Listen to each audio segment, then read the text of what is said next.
l'un de mes frères d'armes qui avait été attrapé vivant et tué. Et quand on l'a mis dans la housse, on ne pouvait pas fermer la housse parce qu'il avait les bras qui étaient tétanisés. Et on a dû lui casser le bras pour pouvoir fermer la housse. Aller faire ça à un ami qui est décédé, faut vivre avec ça, quoi.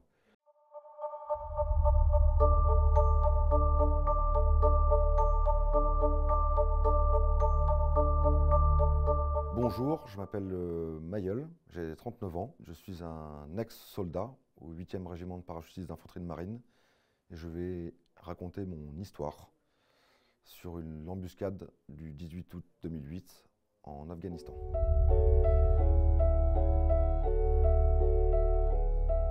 J'ai rejoint l'armée le 1er février 2005, donc à Castres. Je me suis engagé parce que j'ai toujours été un amoureux de la nature, un amoureux du sport. J'ai toujours été un petit peu aventurier et j'ai longuement hésité, et tout de même putain de temps, entre intégrer l'ONF, donc l'Office national des forêts, ou intégrer l'armée, et le lien commun étant la nature. Mais mon cœur a penché pour l'armée. J'avais pourtant pas de famille de militaire à ce moment-là. Et j'ai décidé donc de signer un contrat de 5 ans au 8e RPIMA à Castres. Et donc je suis parti en début 2005. J'ai choisi le 8e régiment de parachutistes d'infanterie de marine parce que j'ai toujours été un fanat d'histoire. Et dans la bibliothèque de mon père, notamment, qui était journaliste et traitait beaucoup de sujets de défense et aussi était un fan d'histoire, j'ai lu beaucoup de récits sur les anciens, notamment, particulièrement sur la guerre d'Indochine et d'Algérie, du 8e RPIMA. Et ces histoires ont façonné mon enfance. Et j'ai très vite compris que ça correspondait, la vie de ce régiment correspondait à mon profil. Donc une vie d'aventurier, sauter en parachute, le côté un petit peu casse-cou, et surtout voilà, un esprit de camaraderie et d'aventure hors norme, avec des histoires complètement improbables dans l'histoire de ce régiment. Et j'avais envie d'aller sur les traces de nos anciens. Passer du monde civil au monde militaire, c'est le jour et la nuit. Et quand on est dans un petit cocon familial, où moi j'ai une famille qui est très soudée, on est une famille de 6 enfants, où on n'a jamais manqué de rien. J'ai eu la chance d'avoir des parents qui nous ont bien élevés et nous aiment beaucoup. Et là, on arrive dans un régiment où, ça y est, déjà on rentre dans la vie d'adulte, dans la vie active, mais dans un métier qui est, moi je dis toujours, un métier extraordinaire fait par des hommes ordinaires.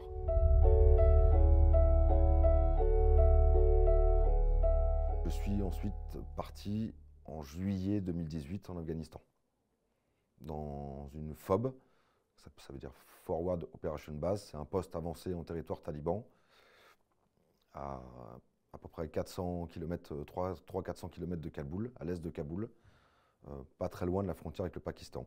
Notre rôle en tant que soldat, c'était de reconnaître des zones sur une grande partie du territoire afghan, divisé avec tous les soldats de la coalition, bien sûr. Il n'y avait pas que l'armée française, il y avait aussi les Américains, les Canadiens, les Anglais, énormément de pays européens. Le rôle de chacun, c'était de reconnaître et de contrôler des zones pour éviter que les talibans reprennent le pouvoir sur ces zones et ne finissent par arriver à Kaboul et reprendre le pouvoir. Moi, à l'âge où je suis arrivé en Afghanistan, j'avais 22 ans.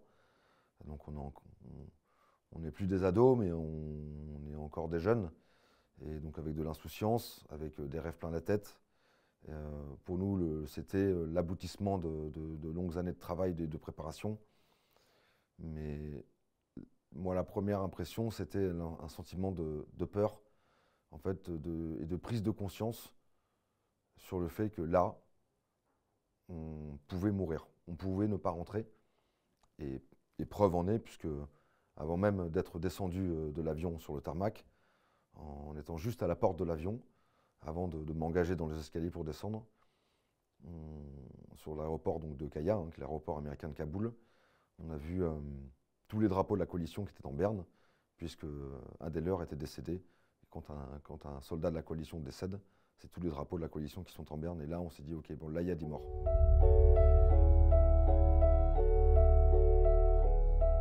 Si, c'était le 18 août 2008.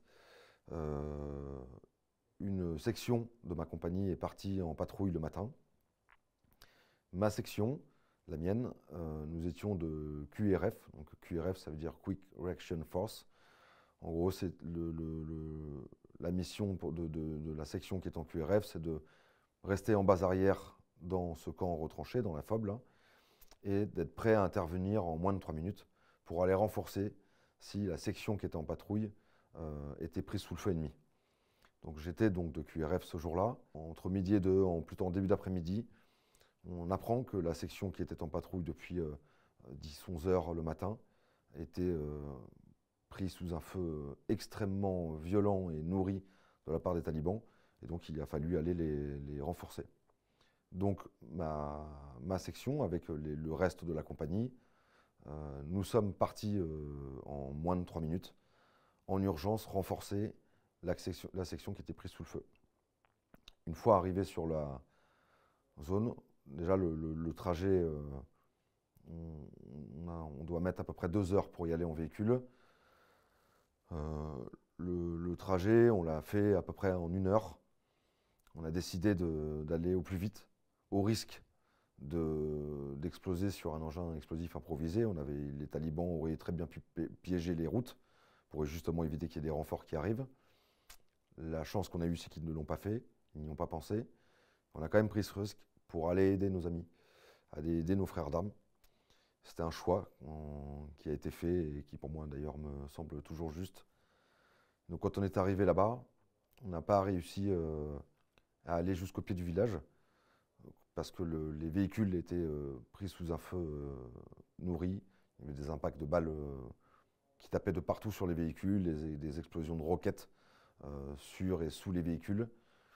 Donc on a décidé de débarquer des véhicules très vite, parce que sinon les véhicules allaient se transformer en cercueil roulant, et d'aller se mettre à couvert. Et donc ensuite, pour pouvoir s'articuler plus facilement à couvert, et de pouvoir surtout riposter très vite pour au moins faire baisser les têtes des talibans et au mieux, en tout cas ce jour-là, les éliminer. On était appuyé avec une section de l'armée afghane, nationale afghane, l'ANA, qui au bout de quelques heures de combat, nous ont abandonnés. Ils ont quitté la zone de combat. Donc on était de 60, on est passé à 30 soldats. Forcément, la puissance de feu est bien plus mince.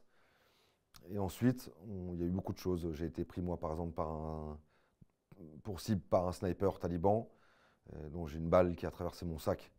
Et donc, j'avais une gamelle dedans qui a traversé la gamelle, le sac, et 10 cm plus à gauche, la prenais dans la colonne vertébrale. Bon, voilà, j'ai eu de la chance ce jour-là.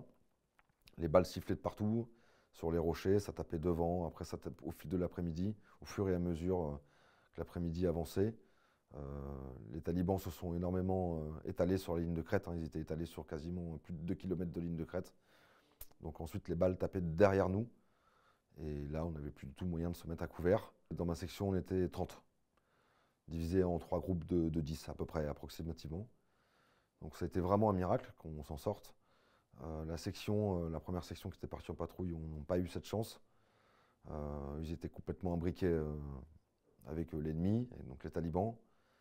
Et eux, du coup, il y a eu 10 morts, enfin 9 morts dans la journée, et un 10e mort d'un autre régiment qui était arrivé en renfort le lendemain matin, qui mourra d'un accident de véhicule suite à un éboulement d'un chemin.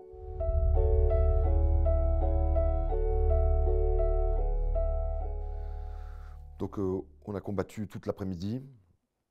Ensuite, voyant qu'on ne pouvait pas aller aider nos frères d'armes, puisque l'idée c'était de monter sur la droite du col, d'aller jusqu'à la ligne de crête et de prendre à revers les talibans pour pouvoir faire une tenaille et permettre à la première section qui était sous le feu de pouvoir au moins se désengager pour essayer de sauver le plus possible de nos frères d'armes. Donc Voyant que ce n'était pas possible, on a décidé de faire un repli et donc de se réarticuler, donc de réembarquer dans les véhicules. Souci étant, c'est qu'on avait quasiment plus de munitions, ni sur les mitrailleuses qui étaient sur les véhicules, mais ni sur nous-mêmes, avec nos armes, nos propres armes. On avait quasiment tout utilisé et on ne savait pas combien de temps du tout les combats allaient encore durer. Et donc, du coup, on a fait appel à un véhicule pour qu'il vienne nous ramener des munitions. Ce véhicule-là, quand il est arrivé, il a été impacté par les talibans de manière très puissante. Donc, il a fait demi-tour. Parce qu'un véhicule qui est à l'arrêt, c'est un véhicule qui est mort. Donc, il fallait qu'il soit tout le temps en mouvement. Donc, il a fait un demi-tour. Il a ouvert ses portes. Il a jeté des caisses de munitions à 30-40 mètres de mon véhicule. Et dans un élan de je ne sais trop quoi, j'ai posé mon casque, mon arme, qui allait me servir à rien à cet endroit-là. Et j'ai couru à découvert sous le feu ennemi pour aller récupérer les caisses de munitions, et pouvoir les ramener au véhicule. Et au moment où je les ai posées dans le véhicule, les portes arrière du véhicule étaient ouvertes. Et là, on a reçu une rafale d'un très gros calibre de la part des talibans, où le premier impact est arrivé sur la porte du véhicule et complètement au niveau, pile poil au niveau de ma tête. J'ai encore eu la chance de m'en sortir, parce que si la porte avait été fermée, j'aurais été au moins décapité. De manière plus globale sur toute la partie combat, qui a duré approximativement de 13h à 20h sans répit.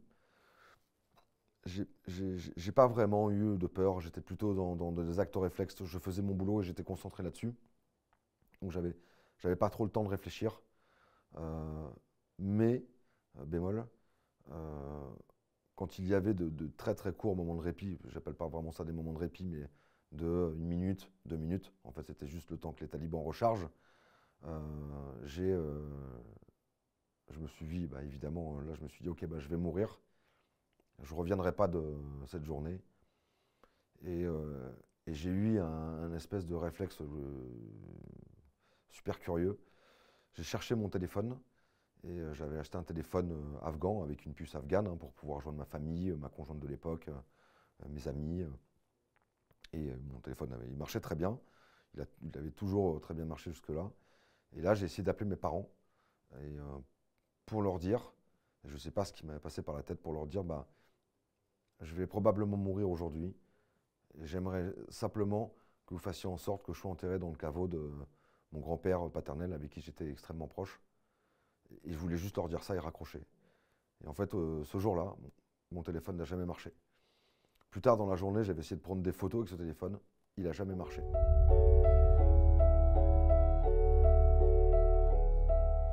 En plus de riposter, de me battre avec les talibans, je devais aussi, moi, écouter les messages de la section devant qui était prise sous le feu, écouter les messages de mon commandant d'unité qui était lui à l'arrière et qui me donnait des ordres pour la section, de les retransmettre à mon chef de section.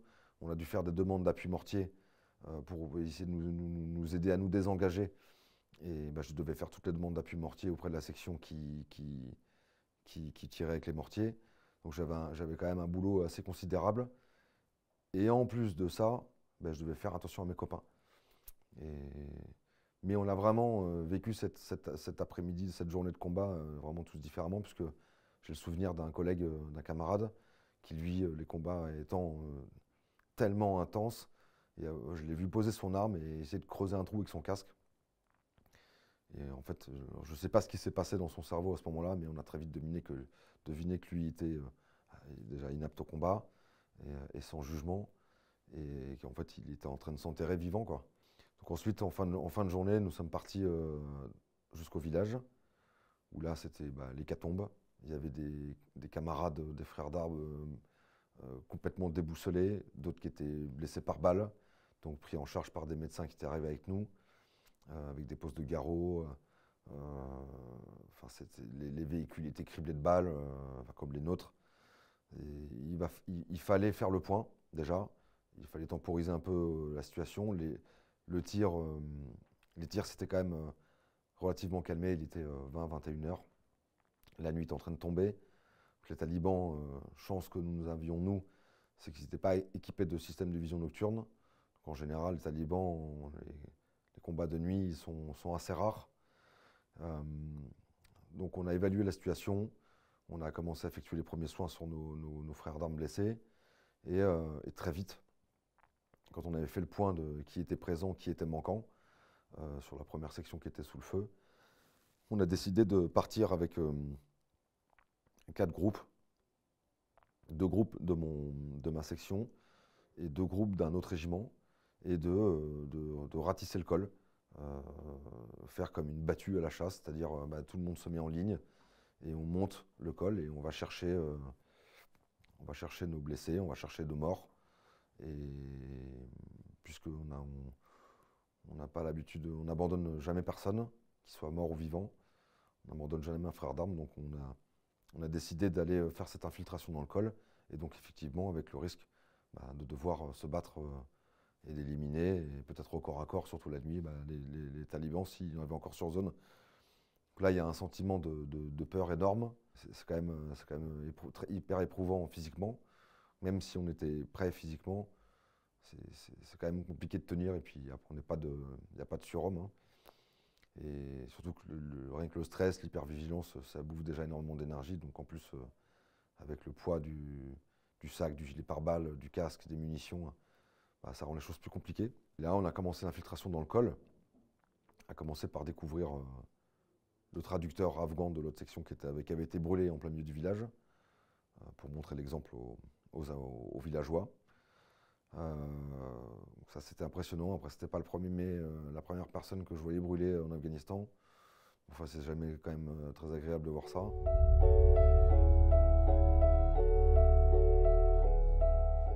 Donc on commence l'infiltration, on commence à découvrir les blessés, on commence à découvrir les morts.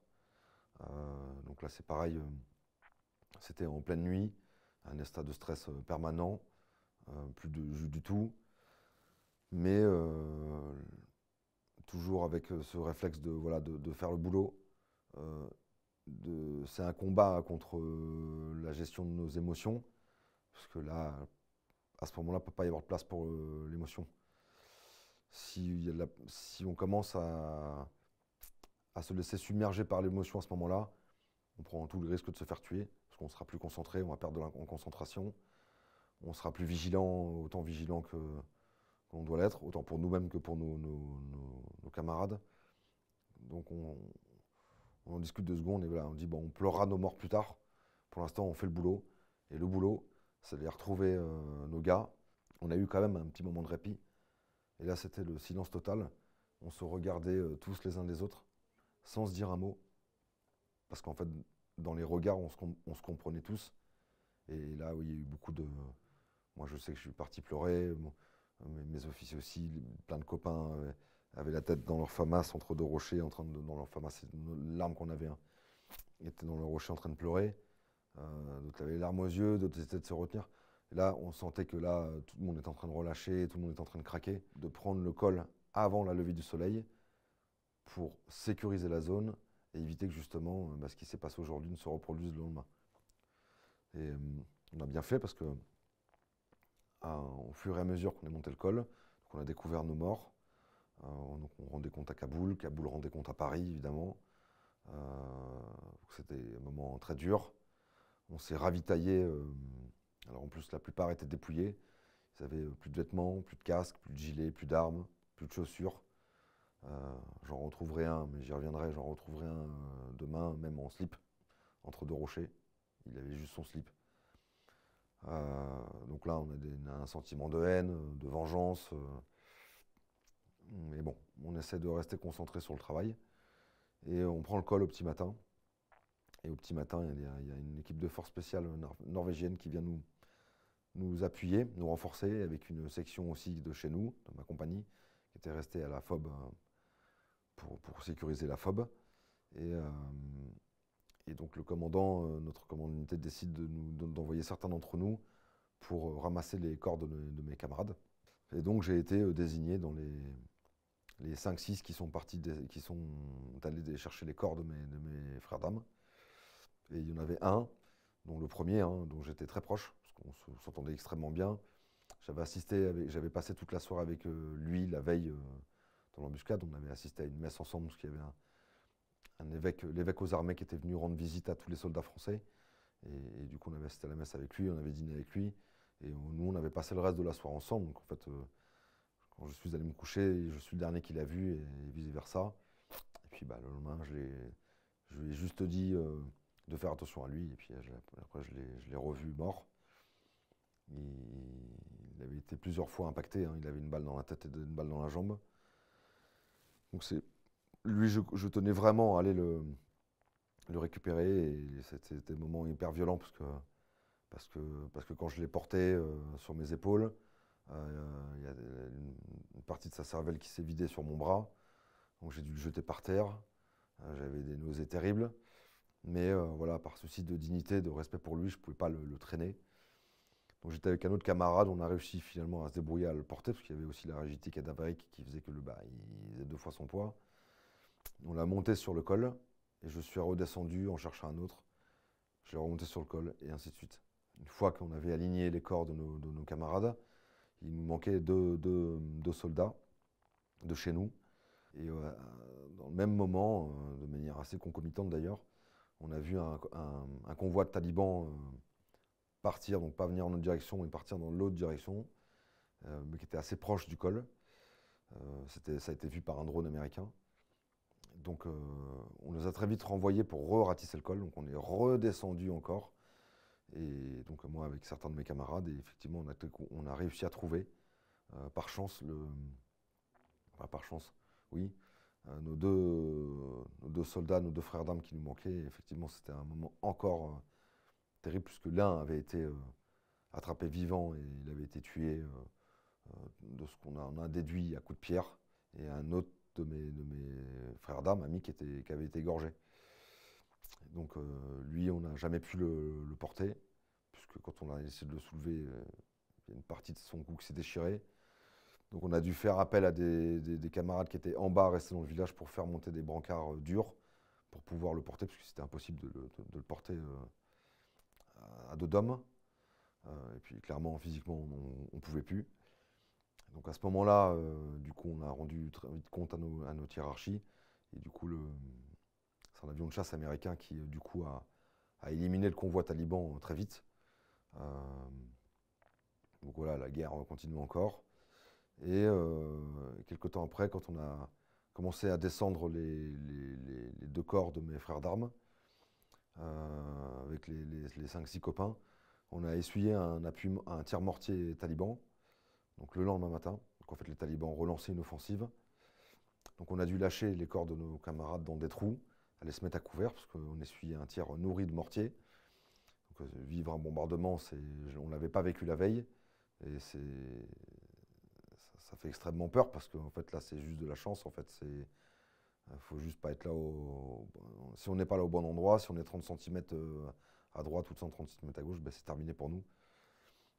Donc là, nos snipers ont réussi à déceler les tireurs mortiers, donc ils ont pu les éliminer. Donc les tirs mortiers sont assez vite calmés, mais dans le même temps, il y a un groupe taliban qui a réinvesti la ligne de crête un peu plus loin. Donc il y a eu un échange de tirs avec une autre section. Et là, c'est 2 mortiers qu'on neutralisé le groupe taliban assez vite, parce que le tir mortier ami avait été hyper précis.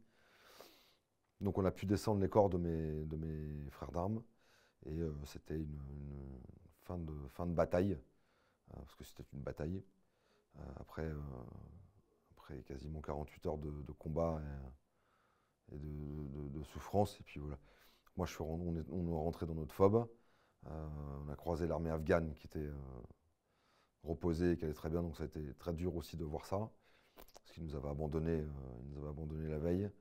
Il n'y a pas eu d'échange avec eux, où ça s'est passé simplement entre chefs.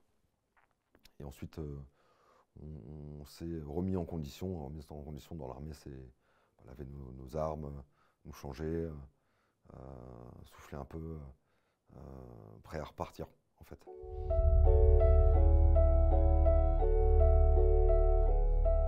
Les combats, alors, aussi curieux soient-ils, je ne les ai pas vraiment mal vécus.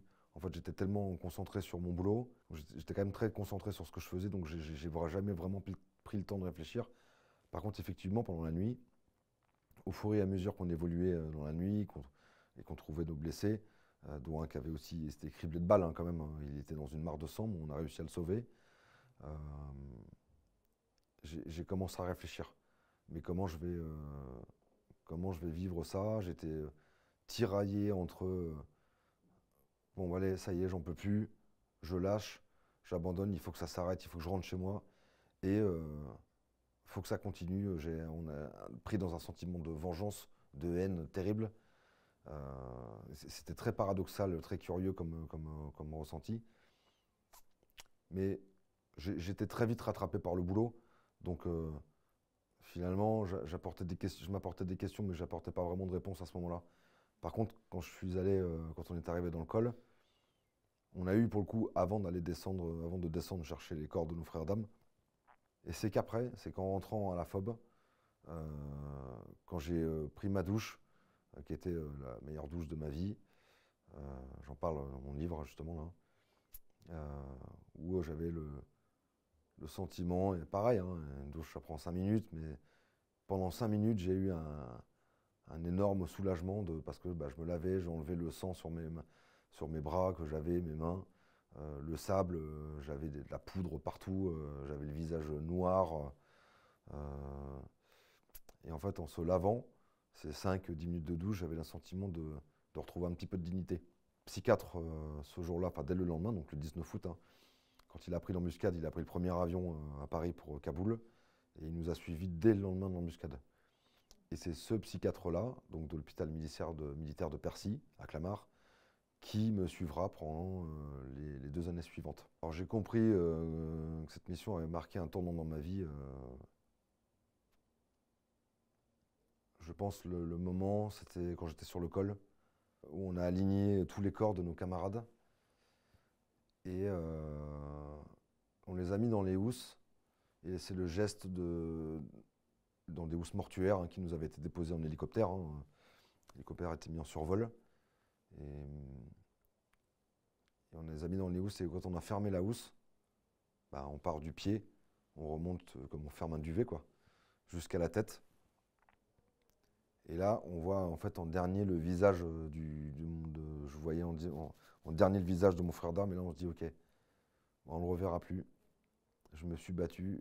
Je ne sais pas si j'ai tout fait ou si j'ai bien fait pour pouvoir que tu restes en vie. Et là, je me suis dit, ok, bah, quand la housse est fermée, qu'on les charge dans l'hélico et qu'on voit l'hélico partir, je me dis, ok, là, en fait, ma vie a radicalement changé, pardon. Et je crois très fermement que, et même aujourd'hui, d'autant plus avec plus de recul, que c'est à ce moment-là où j'ai laissé une part intérieure de moi en Afghanistan.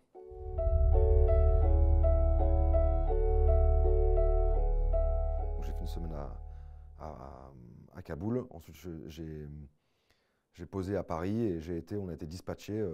Certains sont partis à l'hôpital militaire de Bégin à Vincennes et d'autres à Percy, donc à Clamart. Hein. Là, j'ai été immédiatement pris en charge dans un service psy, parce que j'étais donc là clairement diagnostiqué syndrome de stress post-traumatique. Donc évidemment, c'est donc en psy que ça se soigne. Mais c'était plutôt entre guillemets, alors moi je suis pas très calé en psychiatrie, mais c'était du milieu ouvert, c'est-à-dire qu'en fait, moi donc je suis resté 2 semaines dans ce service,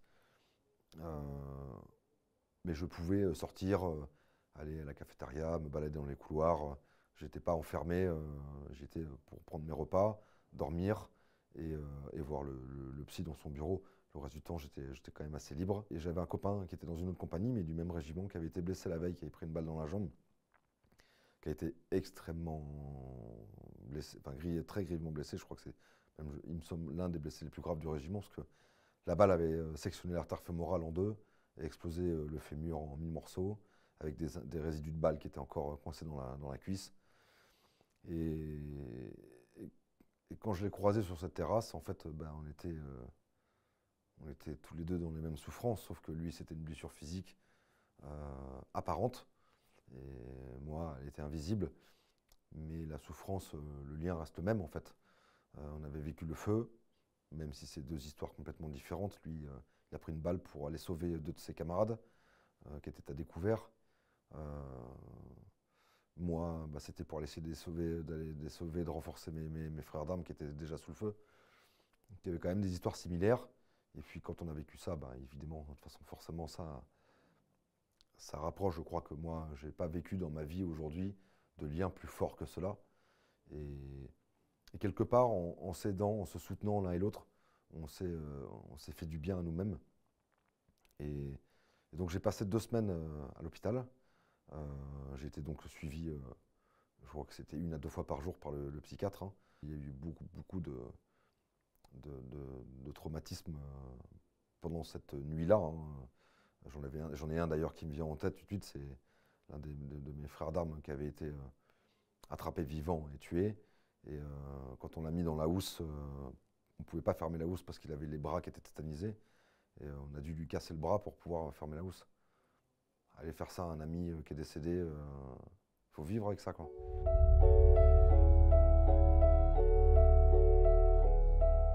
Les symptômes que j'avais à ce moment-là, bon, les cauchemars, c'était toutes les nuits.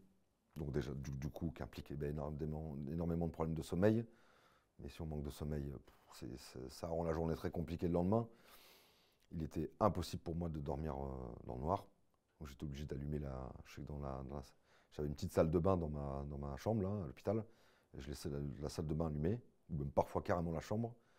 Après, quand j'essayais de faire des tentatives de retrouver une vie normale, et donc de dormir à la lumière éteinte comme tout le monde, 1 heure après, je me réveillais en sursaut pour chercher l'interrupteur. L'hypervigilance terrible. La moindre porte qui claquait, j'allais me cacher sous un lit. L'irritabilité, je devenais agressif, je devenais violent, mais petit à petit, tout ça s'est monté crescendo. Tout n'est pas arrivé d'un coup. J'arrêtais pas de trembler. J'avais des phases où je tremblais. C'est quand j'ai commencé à sortir de l'hôpital, donc je suis resté 2 semaines. Je suis sorti. Le médecin a jugé apte que je sorte, mais par contre, pas seul. J'avais vraiment besoin d'être entouré de ma famille, parce que ma famille, j'étais vraiment extrêmement proche d'elle, on est très soudés. J'ai eu la chance d'avoir des parents qui nous aiment beaucoup et voilà, qui sont une famille extraordinaire. Donc je savais qu'en fait, avec eux, je pouvais m'abandonner, je pouvais devenir n'importe qui, je savais qu'ils ne m'abandonneraient jamais. Et c'est à partir de ce moment-là où le SPT a continué d'évoluer, où j'ai commencé à creuser le fond, c'est-à-dire j'ai commencé à m'enfermer, à plus rien faire de mes journées, à part boire des cafés, fumer des clopes, appeler les copains qui étaient rentrés, manger, dormir. L'hygiène, c'était presque même plus ça. Puis après, j'ai commencé à plus vraiment me nourrir, d'ailleurs. Je voulais de plus sortir en ville. Mes parents habitent toujours à Orléans. Mes parents me proposaient de faire des visites, des sorties, là, juste se balader dans la rue. Mais je commençais à avoir peur du monde civil, peur du regard des autres. Et puis je commençais à avoir aussi peur de moi-même. Et je voulais pas faire du mal je suis pas quelqu'un de méchant, donc je voulais pas faire du mal à qui que ce soit. Donc j'ai très vite commencé à me renfermer sur moi-même en me disant, au moins, oui, je me fais probablement du mal, mais au moins, en me coupant du monde, j'en ferai pas aux autres.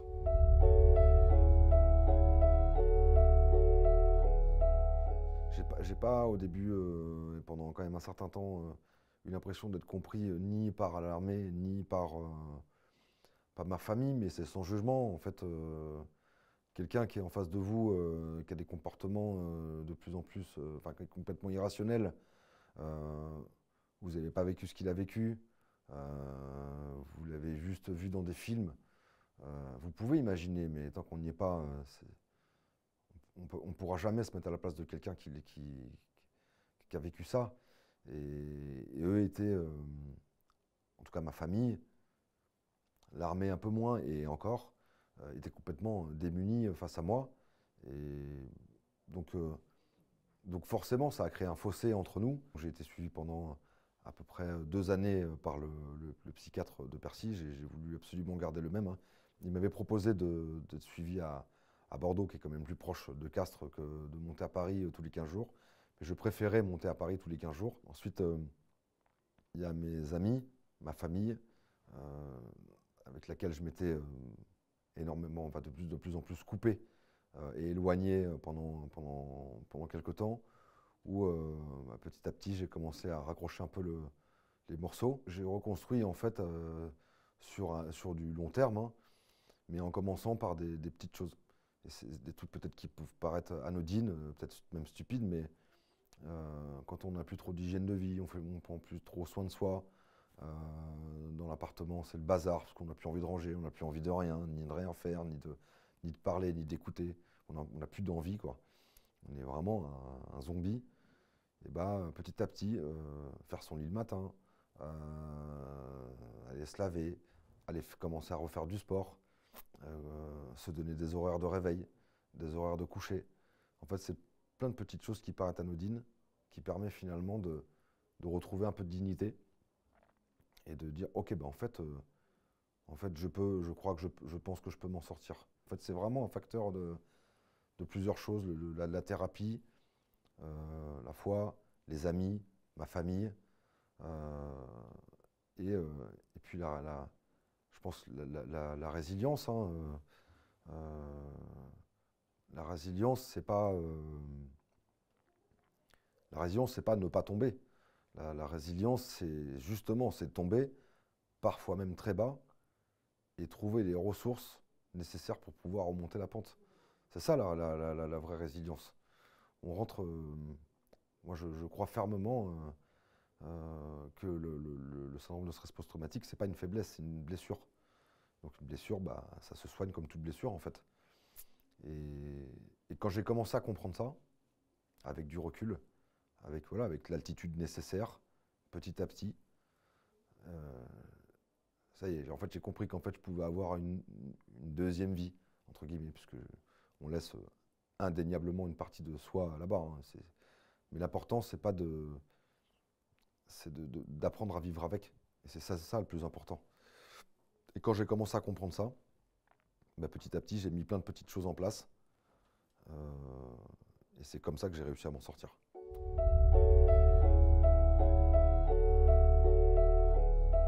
Après, je me suis reconverti. Après un long chemin de reconstruction, hein, je me suis reconverti dans la sécurité privée. Donc je suis parti pendant plusieurs années en formation pour être formé dans ce domaine-là et pour travailler dans des pays dans lesquels travaillent des sociétés françaises. Donc je fais la protection rapprochée. Donc j'ai travaillé sur l'océan Indien dans le domaine de l'anti-piraterie pour protéger les bateaux d'attaques de pirates, notamment sur au large de la Somalie et plus globalement sur la partie est de l'Afrique. En fait, ces missions-là, beaucoup de gens au début n'ont pas compris pourquoi je retournais là-dedans. Après tout ce que j'avais vécu, c'est pas péjoratif contre les fleuristes, mais pourquoi je fais pas fleuriste au moins c'est calme, il n'y a pas de risque. Mais j'avais fait un travail tellement énorme de reconstruction que c'est pas parce que j'avais vécu ça que en fait il y a des choses dans ce que j'avais vécu. Alors je parle pas du combat en lui-même, hein, mais la vie que j'avais, la vie d'aventurier que j'avais, qu'on doit forcément l'arrêter. Et en fait l'important c'est de se connaître et de connaître ses limites. Si tout ce qu'on fait est fait de manière mesurée, donc j'ai pas vécu de choses aussi violentes, j'ai vécu des choses qui n'étaient pas simples, où j'ai rencontré des situations qui étaient dans certaines missions très dégradées. Étant donné que j'étais ressorti plus fort de l'expérience que j'avais vécue en Afghanistan, j'avais plus conscience du moi, plus conscience des autres. En fait, j'abordais plus la vie de la même manière dans mes choix de vie, dans ma relation avec les autres. Et donc du coup, ben, je prenais pas les mêmes décisions, je me mettais quand même moins en danger. Alors attention, hein, ça reste des métiers quand même à risque, hein, mais de manière mesurée. Et à partir du moment où je sentais que ça allait de border, ou pour les collègues avec qui je travaillais, ou pour moi-même, que ça soit border physiquement ou intérieurement, je stoppais. Je pense que comme nous tous, hein, la vie n'est jamais facile pour tout le monde. Il y en a qui ont plus de chance que d'autres. Mais c'est plus les gros traumatismes que j'ai vécus ne me parasitent plus dans ma vie de tous les jours. Je fais plus de cauchemars, j'ai plein d'amis, j'ai une vie de couple épanouie, j'ai une famille avec qui on s'entend extrêmement bien, avec qui j'ai énormément ressoudé, de vrais amis, j'ai un boulot qui me plaît, j'ai des projets de vie. Donc tout ça m'en inquiète plus. Donc oui, j'ai vraiment retrouvé une paix intérieure à- dans ma vie aujourd'hui et j'en suis encore sans prétention, mais très fier, quoi.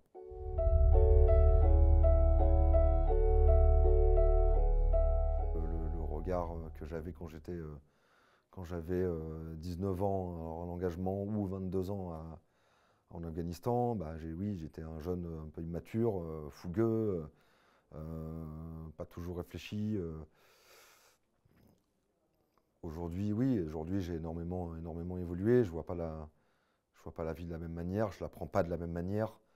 Ma vie sociale a énormément changé.